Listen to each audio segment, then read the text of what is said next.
Hi everyone, and welcome to this webinar about the learnings from the green hydrogen supply chain. Thank you for connecting today. It's a real pleasure to meet you all. Before diving into the subject, you need to know that the webinar is being recorded. So basically, it's still time for you to quit the meeting.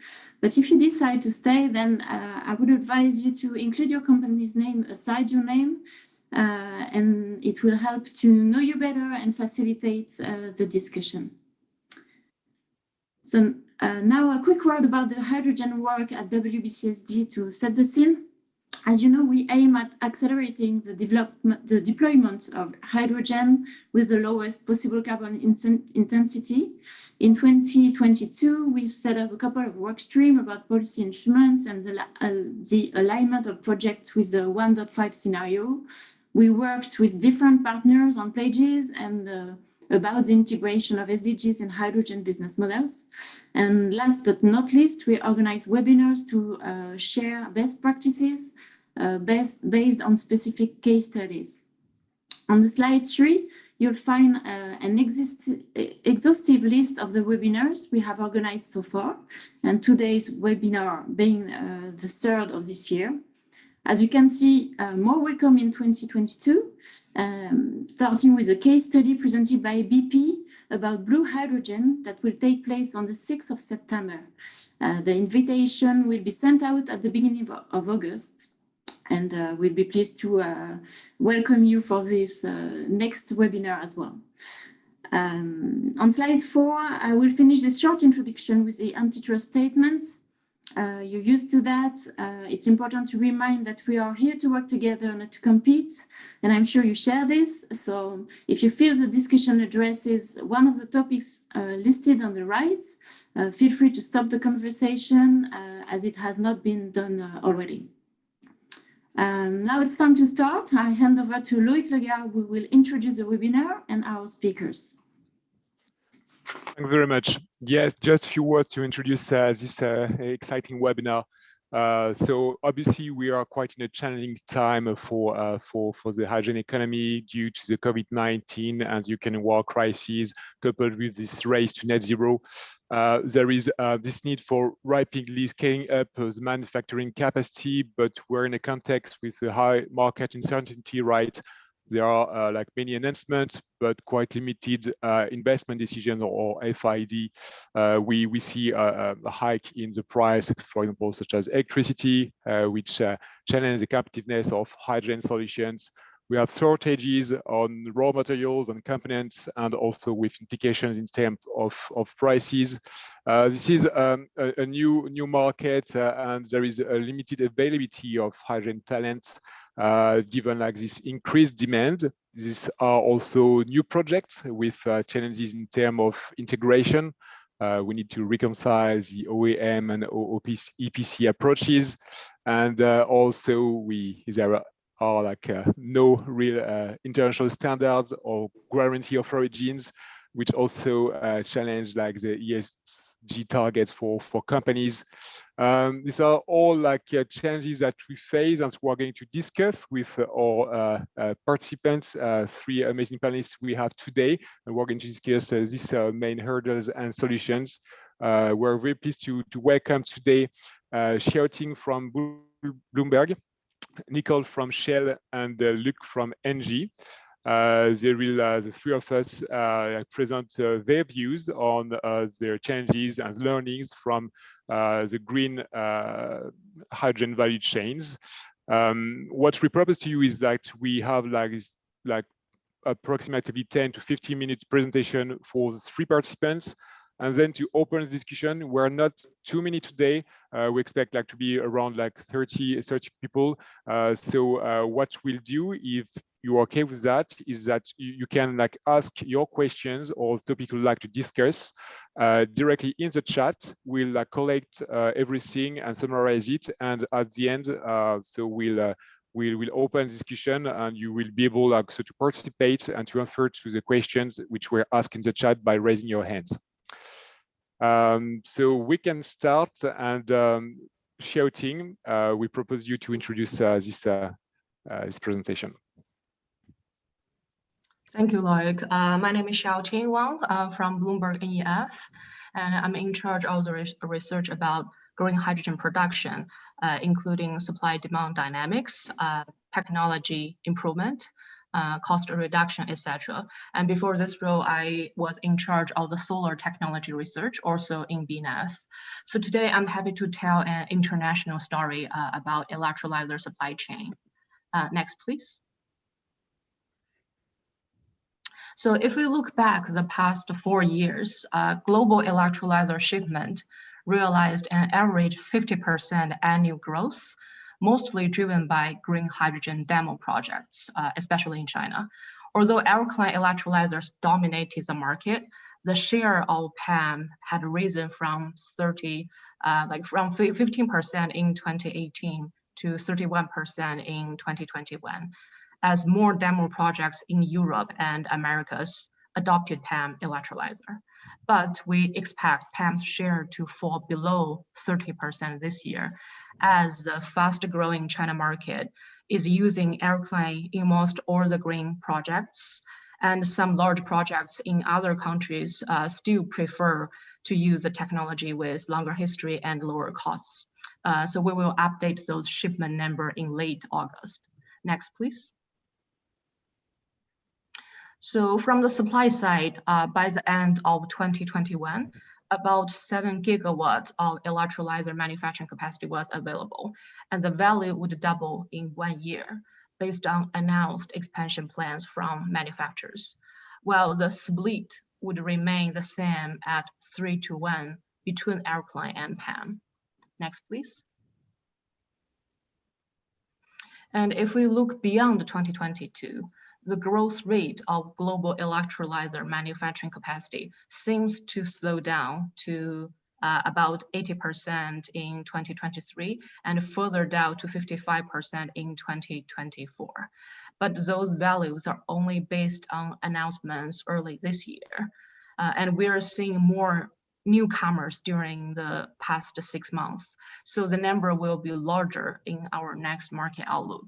And PEM is expected to have a slight share rise among all the manufacturing capacity driven by non-Chinese brands. So you see a category labeled as PEM China, but that is mainly referring to Western brands setting up factories in China, such as a US-based Cummins. Next, please.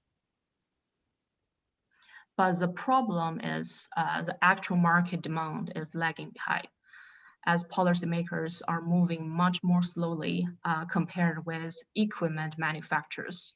So based on disclosure from ITM Power, by the end of last year, this UK-listed PEM electrolyzer maker would expand its global capacity to 5 gigawatt in 3 years, but can only run the facility with about 20% utilization rate, even in 2024. So of course, the company is adjusting its tempo. So last month, ITM's CEO mentioned a temporary hold of further expansion as they did not see enough demand to justify further construction. Next, please.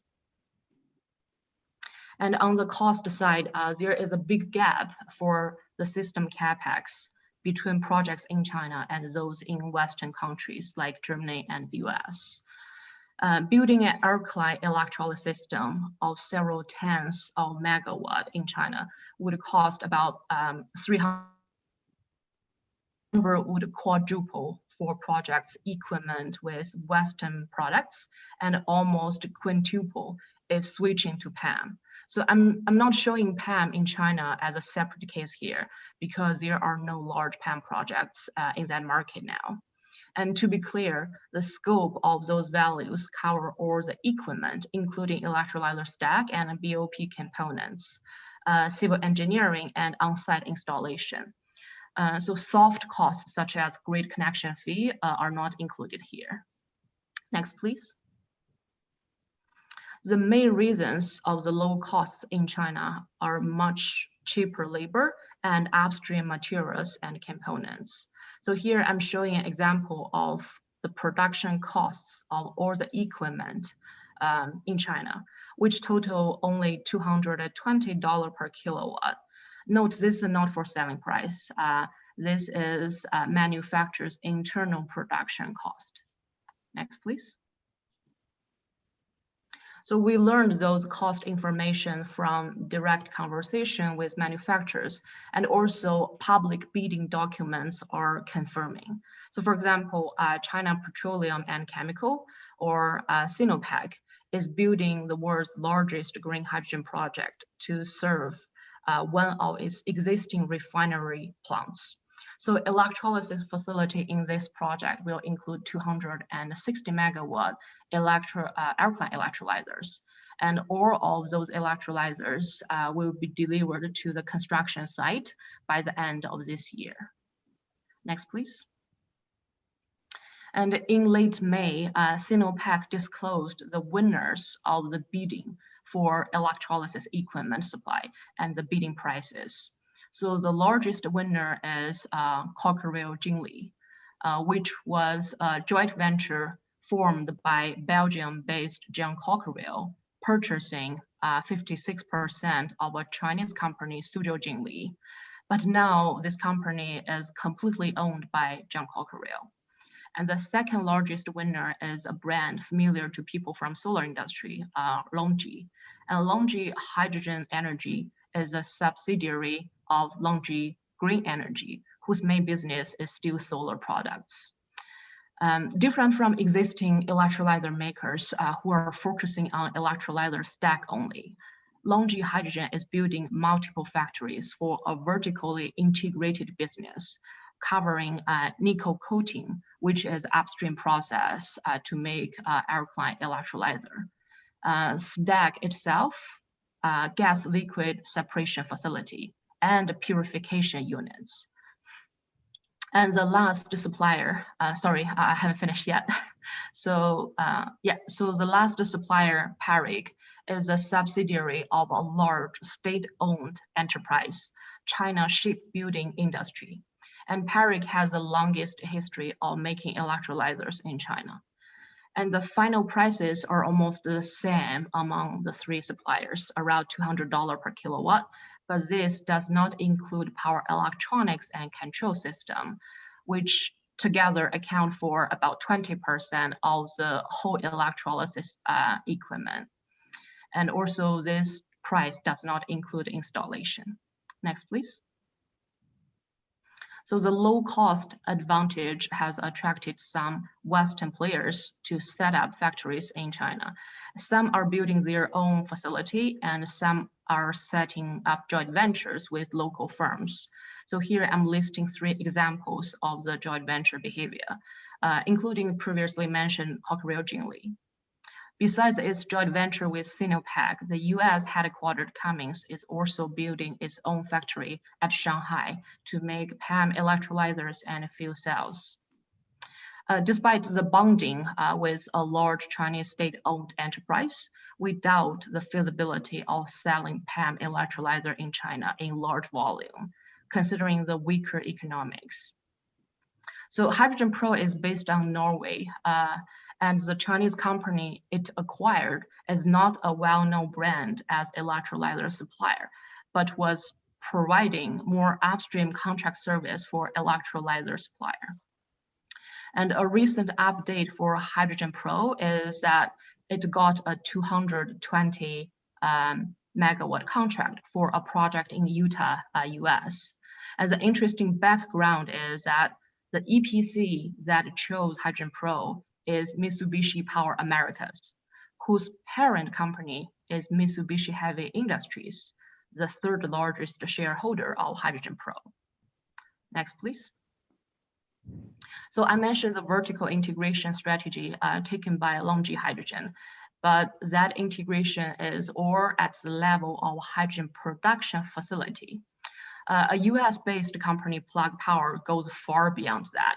So its vertical integration covers hydrogen production, hydrogen storage and transport in the form of liquid, and applications based on fuel cells. So deploying such a long chain did not take that much time because most of the expertise was obtained by acquiring other companies. And also building such a long value chain gives PP enough control power, but could reduce the company's competitiveness if it would source everything internally, as it's hard to be the best for every individual segment as the industry develops. Next, please. So besides the vertical integration, another move electrolyzer makers are taking is building automatic production line to cut the labor cost. But most companies are only automating parts of their process, as it's risky to set a fully automatic manufacturing line for defined specifications, while the products could have big changes in 3 to 5 years. And also Chinese companies have another reason to delay the automation, which is much lower labor cost. So far, NEL is the only manufacturer we know that is currently building fully automatic lines. Next, please. So as the last part of today's story, I would like to share something about power solution design. So that seems a topic not directly impacting electrolyzer supply chain, but it is in 2 ways. First, choosing grid connected power supply or off-grid power solution directly determines the utilization rate of the electrolyzers or the required volume of electrolyzers for the same hydrogen yield in terms of ton per year. And second, having stable power supply or an intermittent input would impose different technical requirements for electrolyzers. So I'll start from a grid connected example. So in this case, electrolyzers are connected with its captive renewable power plants, as well as an electricity grid. Solar or wind is oversized compared with electrolyzers power rating, such that the total power generation is equal to the total power consumption by electrolyzers in a year. And renewable electricity flows into electrolyzers when the power is equal to electrolyzer power rating. And when there is surplus, the extra flows to the grid. And when renewable electricity is less than electrolyzer power rating, the deficit part comes from the grid. And in this case, the grid works as a virtual battery to realize bulk energy shifting at an annual basis. Next, please. So most projects in China and some in the US are taking that approach. So it's worth checking the economics. To do that, we need the hourly generation profile from the renewables and hourly grid power prices, which would vary from location to location and from year to year. So here I'm showing 4 regions using their power prices in 2020, with the first 3 or in the US. For Southeast and PJM, power prices are relatively high during sunny hours. So we should expect selling surplus electricity around noon and buying equal amount later would actually make money. And the case is the opposite for California and France. Next, please. So when we look at the comprehensive electricity price for electrolyzers, we can expect a negative grid storage cost or the cost of using the grid as a virtual battery for Southeast and PJM, but the opposite, but the positive costs for the other 2 regions. But note that the conclusion would change as time goes on. So today's story in California is actually a forecast for other regions where solar would get deeper penetration in the future, which is the root reason why power price is generally low during the sunny hours in California now. Next, please. So the above narrative is flagging the risk of using the grid as a virtual battery, which is a total electricity cost would be much higher in the future than in the first year during the full lifetime of an electrolysis system, which could be 30 years. And there could be more policy barriers for that power solution. For example, EU recently proposed its own definition of renewable hydrogen, which requires hourly matching between renewable power generation and power consumption for a grid-connected electrolyzer. And in that case, the above-mentioned model won't qualify for subsidy. Next, please. Xiaoting, just to let you know that you still have 1-2 minutes max. Just to let you know. Okay, cool. Yeah. Okay. So a second approach is using an off-grid solution which could couple solar, wind, and even battery. Next, please. So that involves optimization of the power solution. For example, if I have a 100 megawatt electrolyzer, how much solar, wind, or battery should I co-develop in order to minimize the levelized cost of hydrogen? Next, please. And then we developed a model to solve that puzzle. And here is an example analysis for a project built in 2021 in Germany using PAM. So each dot represents a power solution, with the X value being the electrolyzer's utilization rate and the Y value being the levelized cost of hydrogen, or LCOH, for a certain technology, for example, solar being the only power source. A greater capacity ratio between solar and electrolyzer results in a higher utilization rate for electrolyzer, which corresponds to lower levelized cost of installing and maintaining the electrolysis system. But the comprehensive electricity cost would be pushed up because more curtailment. So the optimum point is where the summation of the two cost components is minimum. And in this example, as the optimum point, the utilization rate is about 45%, with solar plus wind being the power solution without battery. Okay, the next slide. So this chart is for the same example project, but telling different metrics. So the black curve is still for the LCOH, and the three colorful areas reflect the capacity ratio between power tech and electrolyzer. So for example, at the optimum point, solar capacity is 1.4 times electrolyzer capacity, and wind is 1.2 times electrolyzer capacity. And with the total solar and wind capacity being 2.7 times electrolyzer capacity, people would think of a high curtailment, but actually not. The curtailment in this example is only 7%, because hourly generation profiles of solar and wind are largely complementary, especially at night. Okay, I think I managed the time in a perfect way. That is my last slide. Thank you Thanks very very much. Thanks a lot. I think we can hand over directly to Nicole for the second presentation. Yes, hello. Well, thanks for having me here, and to quickly introduce myself. So my name is Nicole Vermeulen, and I work for Shell in the renewable energy business, working for nearly 20 years in mostly commercial roles. Started originally in the wind energy and been with Shell now for almost a decade, and responsible for the contracting and procurement related to green hydrogen, and that is in particular to our larger scale electrolyzer projects. I see a lot of experience here in the audience, so I'm really looking forward to the discussion that we may have later on. And my intent is to share some of my experience in the coming, let's say, 10-15 minutes.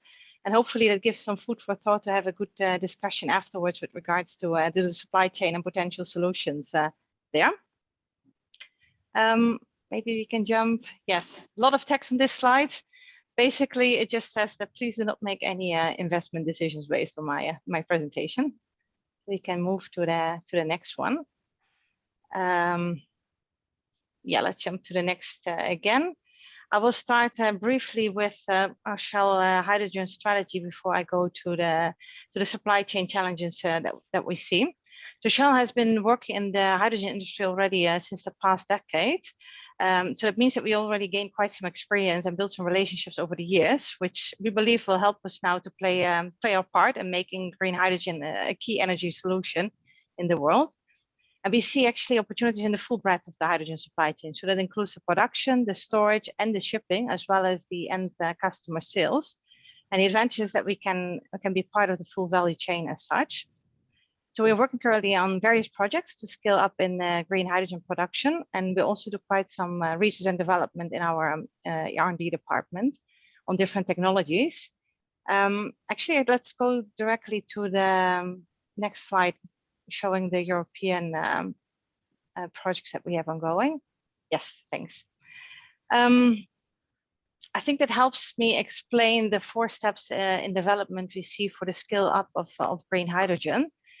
So in the first step, we start close to home. So there we are converting some of our gray hydrogen in our refineries and turn it into green hydrogen by having electrolysis on our own premises.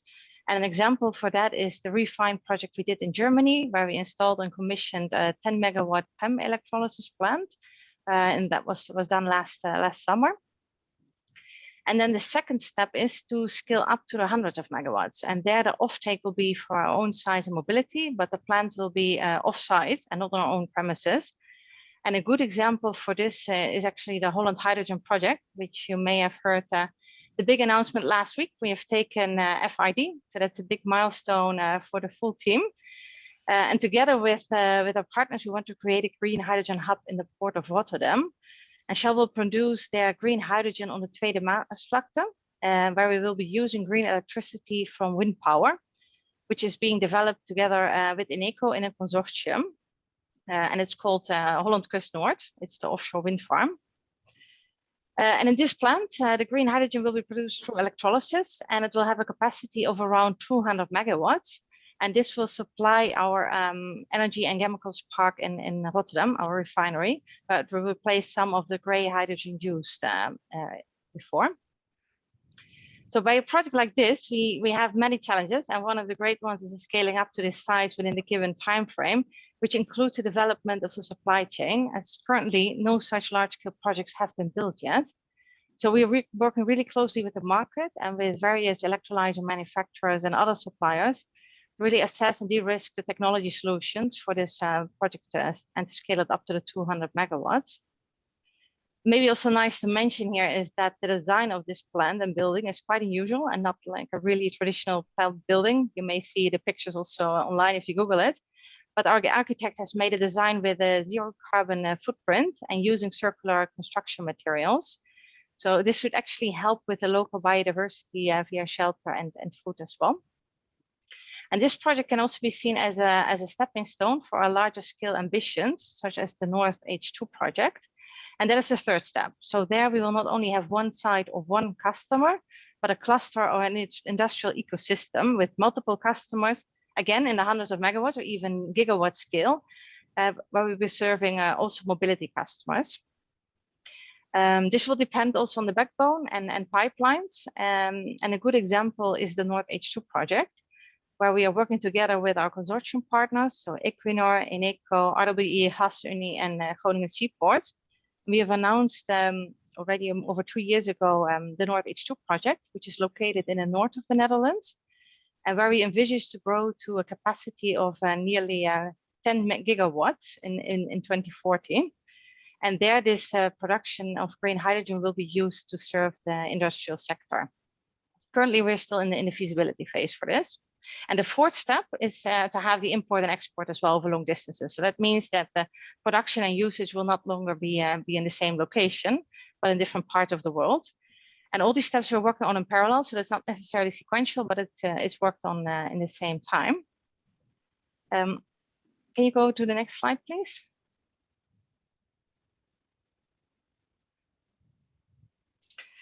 So what you see here is a lot of announcements, and I think that is actually quite overwhelming when you follow the green hydrogen buzz at this moment. Probably you all see that. It's constantly in the news, and there is a lot of announcements being made of new projects globally, and over 40 countries have published their green hydrogen strategies by now in some sort of a way.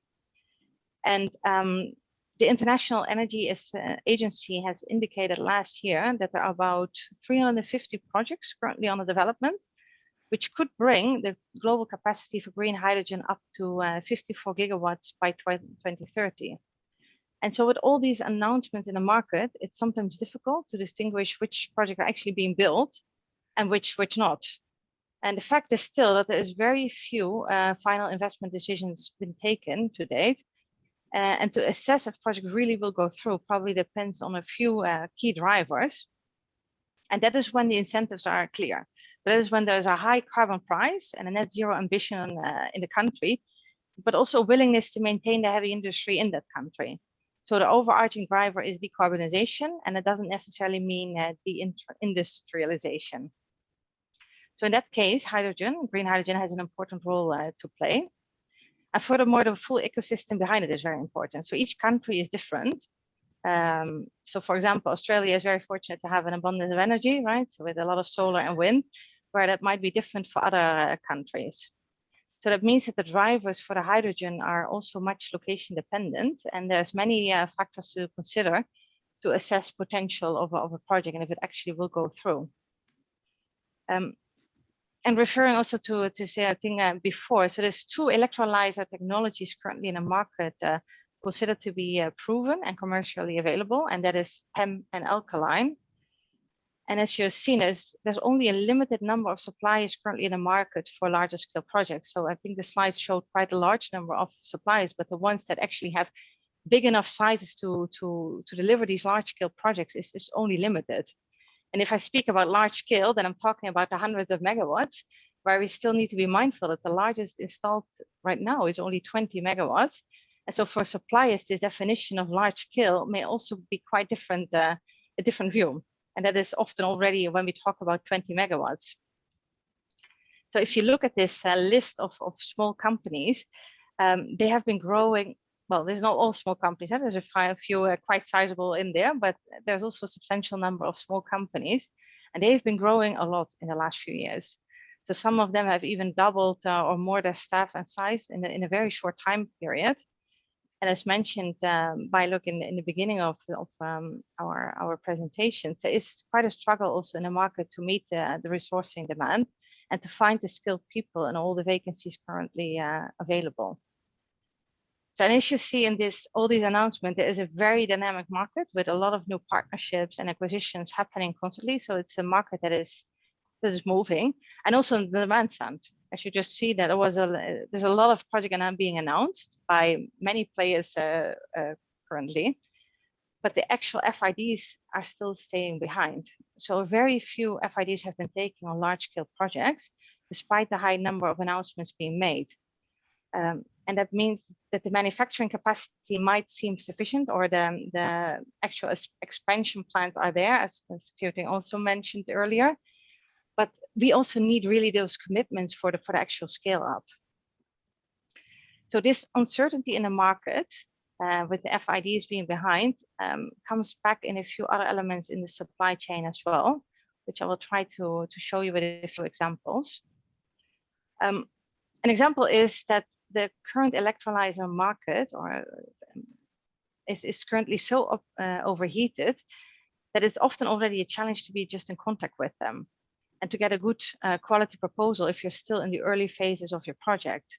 It's really a supplier market, and these suppliers themselves will assess what they consider to be a viable project to allocate their resources in the right way, because there's still some limitations.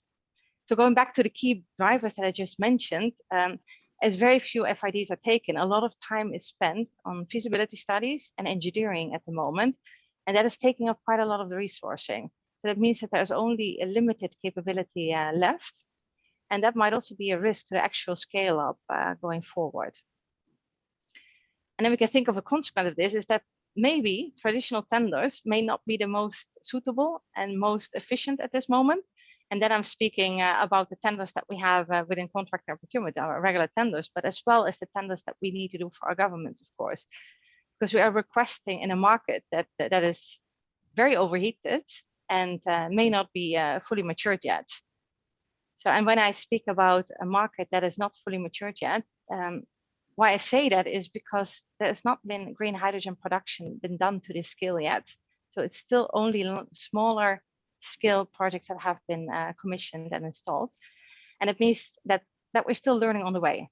So, and that also applies for the full integration part. So not only the electrolyzer part, but also the balance of the plant and the integration of that. Of course, separately it has been done and the experience and knowledge is there, but to do this in an electrolyzer plant on this scale is still a work in progress. Nicole, if I may, it's just 1 minute left. Ui, that is very short. I will try to keep it short. Sorry. No, very good. Let me see. So the manufacturing capacity, I guess we have talked about that. Let me go also to the sub-supply chain, because I think that's an important one to mention and we should not overlook. And that is actually, I mean, the components and raw materials that you need to scale up. So it's not only those electrolyzer manufacturers that need to scale up, but also their sub-supply chain. And also there you see there is quite a few small parties, and some we are dependent on also only a few parties that, that need to scale up. And that is also a risk that we need to acknowledge. An example is also the raw materials. We're thinking about nickel. A significant part of our nickel comes from Russia. As you can understand, that is currently quite an uncertainty in the market, and it's causing also a high price increase. Another element is the noble metals that are still needed, especially within PEM. Also there we see large price increases, and this brings a lot of uncertainty also to these electrolyzer manufacturers when they need to bring in their offers. So that's something to consider. But I'm also thinking about power electronics, the instrumentation that have limited the number of suppliers globally, the electrode suppliers. So there's several parts within the sub-supply chain that, and the balance of the plant that also will face some challenges for this scale up. Of course, there is some vertical integration going on, as was before mentioned as well, that may help. But another element that we may think about is EPC. Come to that in a second. I just want to highlight another element to not forget, and that is sustainability. I think we're doing this all for the cause of climate change. And another area that we really should be mindful of is sustainability and the way of production of these bits and pieces, and especially since we're building up the supply chain now. Let me think. Shall I leave it to this and let Luke take the rest about the EPC? I can keep talking, Yeah, but be mindful of the time. It's really interesting. Thank you so much. I think we'll save some time for Luke, and then we'll have time to come back to these questions during the Q&A session. Thank you so much, Nicole. No, thank you. Thanks, Nicole. So I'm Luc Imschoot, in charge of technology and design, also implementation of large-scale project at ENGIE. And I will speak a little bit and extend what has already been proposed just before. So you can go to the next slide and go directly to the next one. I will not go to the agenda. So in ENGIE, we have quite a challenging target of 4 gigawatt install in operation for 2030, and also other target because we are also gas operators. So we have pipes also to transfer to hydrogen. And also we have solar cavern, reason why we have a target of 1 terawatt-hour of storage for 2030, and we have already some project ongoing. You can go to the next slide, where you see the different projects which have been publicly communicated in different regions with different colors. So we have, for example, one in South Africa, which is in commissioning now. So we are already producing hydrogen for a truck of Anglo-American. In Mogalakwena mine, we have 2 projects in Australia, 1 in Chile, a lot of projects in Europe. I will say mainly linked to different subsidies pending or ongoing, and other countries on which you do not see project announced, but there are countries where we are deeply involved in developments such as US, Brazil, and United Emirates, for example. Now, if you go to the next slide, I will explain a little bit and compare with what we all know, because it has already been launched more than 20 years ago, around or even more, all the development of the wind technology and the OEM, so what we call the original equipment manufacturer, when they start to develop the products years ago, they were obviously owning a technology, specific technology, but the first element of the work has been to develop the product, and the product is the wind turbine generator. So when you buy to one of the well-known manufacturer, you buy all the installation, including the blades, the mast, and all that. And that's what we expect to have as a product, and it takes normally around 3 years to develop the product from a key technology developed, and that's the way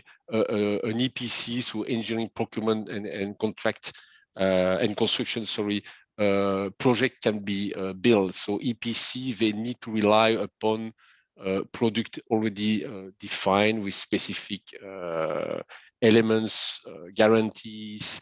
They need to know that before integrating into a large-scale project, and the wind farm is a good example. If you go to the next slide, That's where we see today still a very important gap in between, and if you compare to the wind farm market. When we speak about OEM for the electrolyzer market, in fact, today, we basically speak about stack manufacturer, and you refer to Nel in a previous presentation. And it's true that I've been in Norway visiting the new automatic plant, but it's only a plant which basically prefabricated, not the stack, even not the stack, but only the plates. And Nel is a manufacturer of stacks. But if we want those to be included in a larger project and to have a connection with an EPC, which for the time being has never been active on large-scale project, they need to be able to discuss with them. And for that, the O&M should be, in fact, owning a product, which means not only the stack, but all the balance of plant around the stack with specific performance to be integrated into the EPC. And so compared to the wind farm or the PV market, we still have a 2 or 3 years difference in terms of development of product. It's not the case for all, I will say OEM. You have some OEM with a kind of very large industrial stories and history, which may accelerate and be able to develop a full product around a stack in a very short period of time with all the supply chain. But even though for large scale project, we do not see yet maturity on that. So next slide, please. And that's where I think we are just in a key moment in development of the project, because as you see, we have a large, a number of announcements of different projects, of large-scale projects all over the world. Okay, it's communication, but it's true that a lot of those are at early development, feasibility, and things like that. And because products, electrolyzer products as such is not yet fully available, there are two trends. Or you expect to have the modules and the product ready and you replicate it like for the wind farm, which is what we think should bring the cost lower cheaper in the coming years. Or, and that's sometimes what we see still today, you are building around the stack and you try to optimize project by project the design of your plan, expecting to reduce the cooling, the electrical system by integrating the stack and some of the balance of plant around that. And so the two trends are present. And we believe as ENGIE that we will need to go to the product versus a project approach to really bring the market to a mature market. If you go to the next slide. I will not going to spend time, but it's only a summary of the difference. The green part is really the hydrogen, so the stack, the electrolyzer production with some water precipitation, and the other system are the ones which in our mind should be included in the modules. When you see the purple dotted line, that's clearly what in our mind should be the module, which can be standardized all over the world with some different, I will say, characteristic in function of the geography with regard to the cooling, the dust and things like that, but it should be specified by easily. And if you go to the next slide, one of the other reasons why we think that numbering up versus scaling up is also important and interesting to see.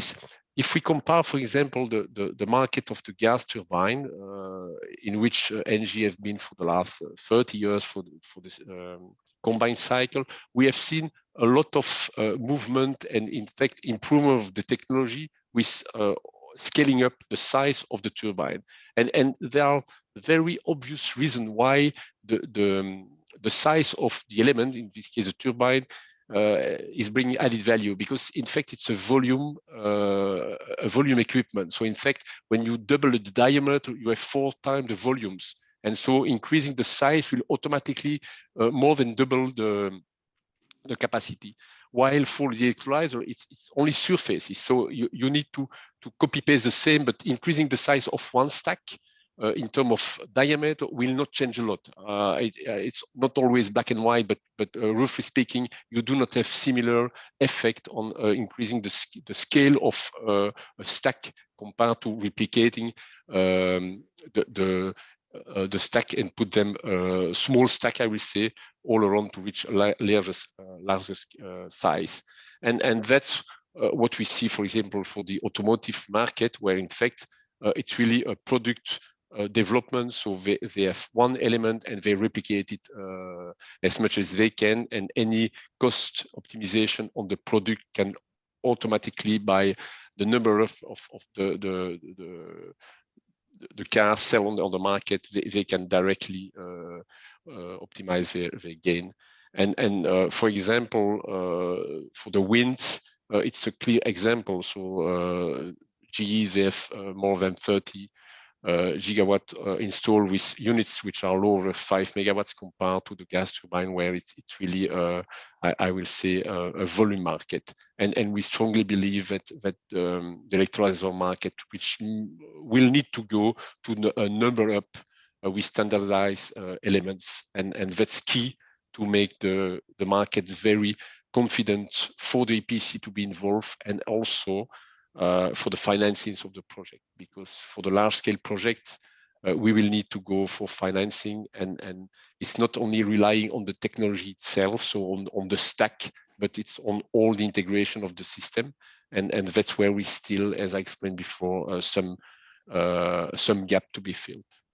So I'm finalizing my presentation in less than 10 minutes to let a little bit of time for others. Absolutely perfect. Thank you so much, Luc. So we have finished with the presentation. Loic, I will leave you the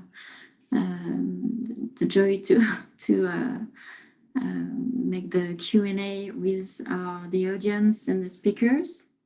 Yes, thanks very much for your three presentation. You addressed very different angles. Xiaoting, very interesting global view of the electrolyzer market, of the strategy of manufacturers, of the impact of the power supply on the economics. Thanks very much, Nicole, to have shared your views and the constraint between the fact there are a lot of announcement, I would say, and little FIDs. And Luc, you shared a lot about this basically product development versus product development approach.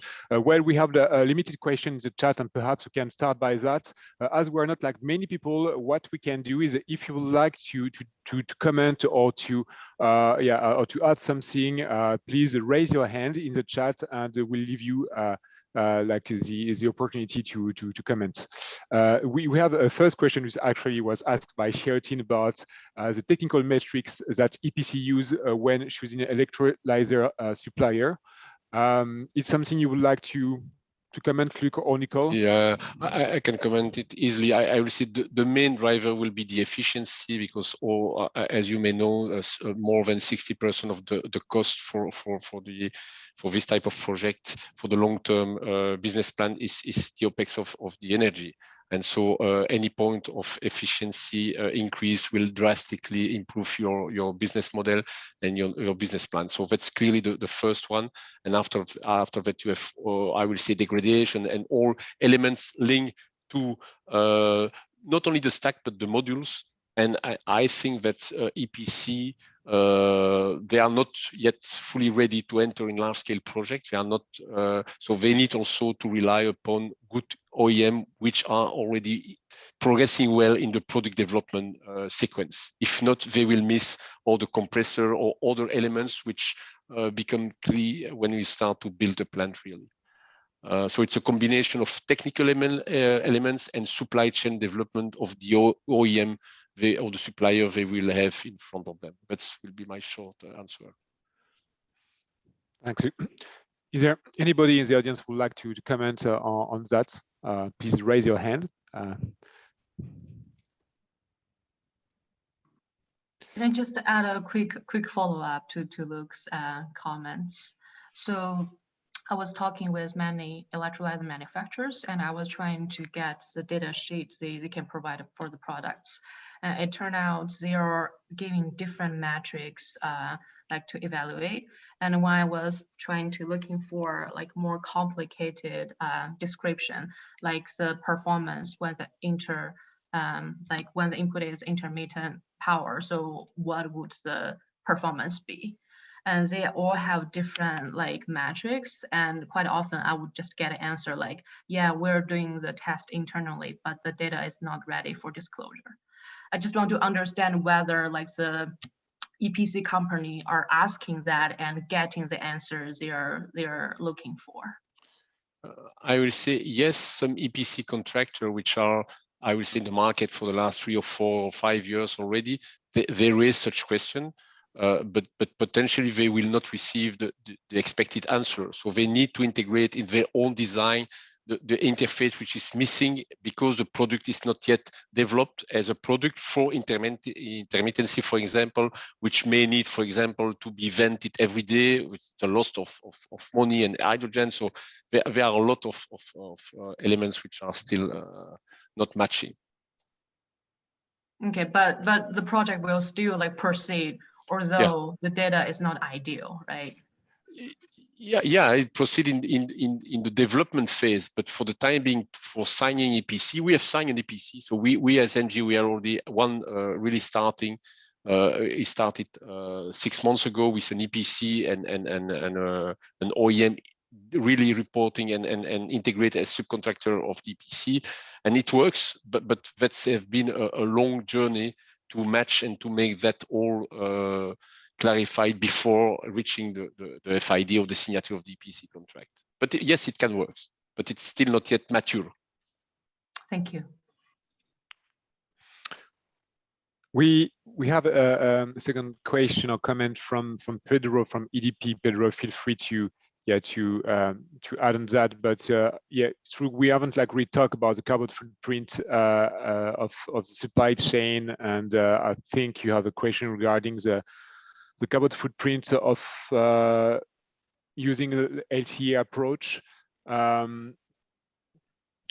Might be like some thing related to standards and variety of origins behind. I don't know if one of someone would like to comment on that, or if Pedro would like to perhaps to precise your question.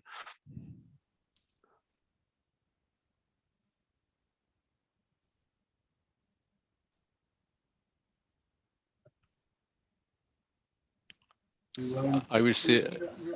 Yeah, I would just like to know if there are current studies on the life cycle assessment. Pedro, sorry, we can't hear you that much.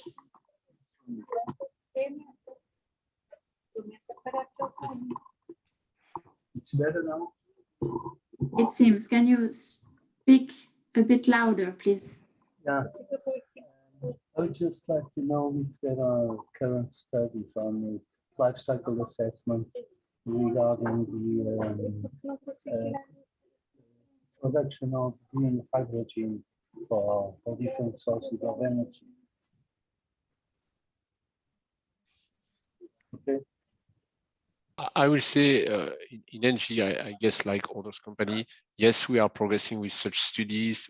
Yes, we have some preliminary elements, but nothing to share because we do not see really trend which may believe that one or other solution may be better than the other. So we do not have definitive data or results to share at this moment of time. If I may add, like as part of the work this year at WBCSD, we have work stream about where the question is basically what should be the carbon intensity of hydrogen in a 1.5 degree scenario or a net zero scenario. It's not an easy question to answer because you can like think about the remaining carbon budget or like thinking about, okay, if I launch a project now, let's say a blue H2 project, will I be able like to reach this net zero target? How much I will be able like to decrease the carbon intensity of the project? These are very interesting questions, and feel free also to participate or to join this work stream if you are interested in that. Thank you. Well, we have another question, a comment regarding for you, Nicole, actually. So from BP, so beyond project sanction FIDs, the supply chain is at risk of being the bottleneck of H2 production startup. What do you see as the greatest opportunity to unlock the supply chain in the current environment? Yeah, so I think that's a large part what this discussion was about. So how do we actually try to scale up now the supply chain given the situation where we're in, and there is actually very few FIDs taken. What is stopping with the market? I think Luke has also given part of this answer already, and what I had wanted to share with you as well was that LNG, so the liquefied natural gas, has also been a market originally that started quite immature and has managed to scale up eventually quite successfully. And there Shell has also had a leading role by developing different technologies and testing solutions. And what they've done there is that they have helped to mature this industry by working very closely together with a few big key parties. So actually EPC companies to help develop this market and to make it from a lab concept to a scale, and as such to facilitate the supplier development for these OEMs. So I think that actually might also be a good opportunity for us here in the green hydrogen space, because these EPC companies often do have the experience to scale up. They have the required manpower and the engineering capacity to help us scale up. And plus, the optimal integration basically of this whole balance of plant is also key in having a good functioning green hydrogen plant. So I think probably that that having EPC playing a good role in this might be part of the solution. But as I said, I'm really happy to hear any other thoughts from people here online, because I think there is quite some experience available here. So if people can share what they think here, I would be definitely also very interested.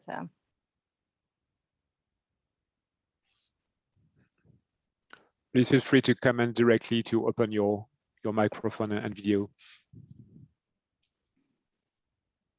Yeah, I will to complement perhaps also in Europe, certainly not the same level in other regions, but in Europe we are also expecting subsidies and grants, not only for the project development themselves, but also for the manufacturing industry to grow up.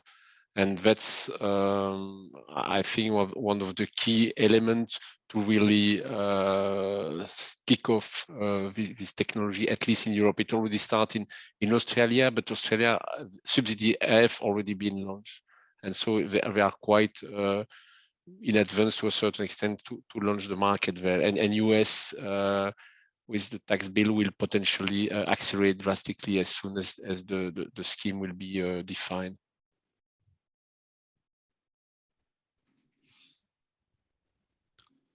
Thanks for your answers. Any other comments on this particular question, or any other comments you would like to add from the audience? Please feel free. We're not many people, so we can discuss. We still have 2-3 minutes left.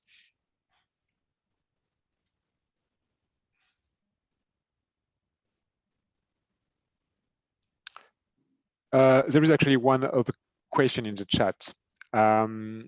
Take into account that we are in a seller's market and some of manufacturing facilities are being scaled up are not yet there. How are you assuming on time delivery to meet your project timelines? Interesting question. I'll give some comment on that one, because I'm seeing quite different lead time from the supply side. So if we're talking about supply in China, so let's say if I give a 50 megawatt order to a certain manufacturer like Jingli, they would probably have the products delivered within 5 months. But if I do the same thing with Western brands, typically 12 to 18 months is the expected lead time. So I think it's really the obligation for the EPC to have a good understanding about the lead time, and also probably spare some time for further tests. As Luke said, quite often the expectation from the EPC side would be higher than what number could be immediately shared by the equipment supplier, as quite often they probably didn't do a systematic test like which is desired from the EPC side based on the power solution design. So I think still you should have good understanding about what's the capability or what is immediately available from the electrolyzer manufacturer side. Of course, the whole thing we will develop together as the industry scales up.